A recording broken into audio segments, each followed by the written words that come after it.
In order to test an ILS, we go into our test functions menu, then into navigation, and then select the ILS.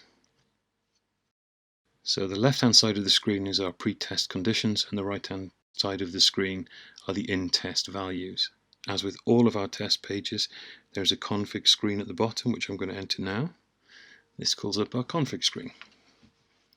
At the top we have the port selection, whether we're going to connect to the radio through the antenna or through the cable. Next is the localizer frequency and the localizer power.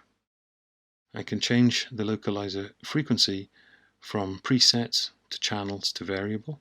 I'm going to set up as a preset. I can change the localizer power from dBm to millivolts to microvolts, dBm. Next, the glide slope, exactly the same. I can change the frequency from a preset, a channel, and a variable. Again, going to set to preset. And I can also change the power the same way. We're going to stick with dBm. That's the configuration. I hit the exit at the top left. This takes us back to our test page. For the frequency, select the value, and with this little pop-up it gives me the preset frequencies that we've defined.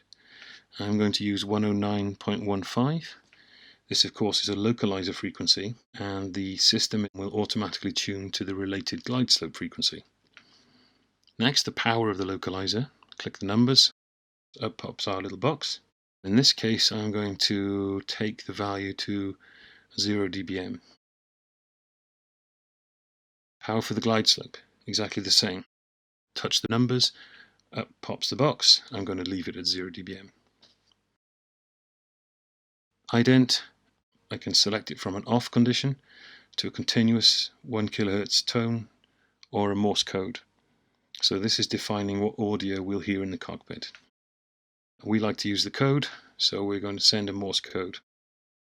That's the preset conditions set up on the left-hand side of the screen. When we start the test, we hit the Start Test button. The ARTS is now generating an ILS signal.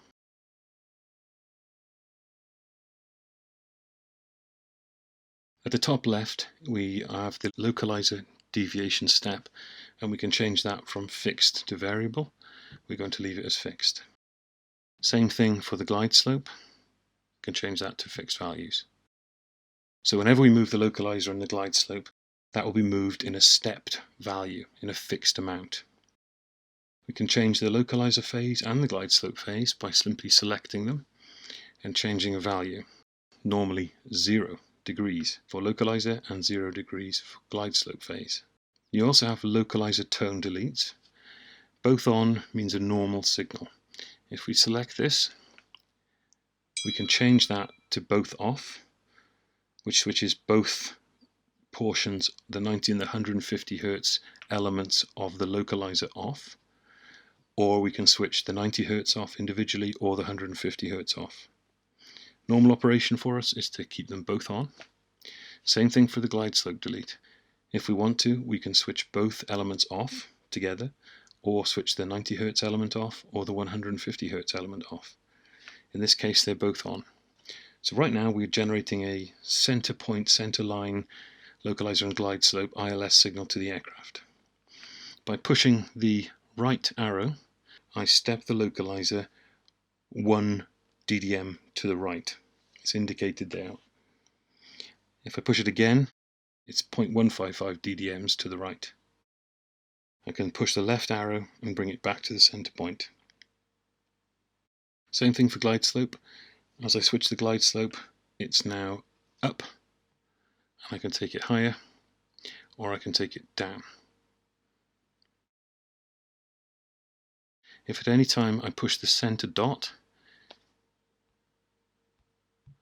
that brings the localizer and the glide slope back to the center line. So using this screen, we can control the position of the localizer and the glide slope. I can change the deviation steps. I can change the tone deletes on both elements, the localizer and the glide slope. I can change the localizer phase and the glide slope phase. There is an auto function. Push the auto function.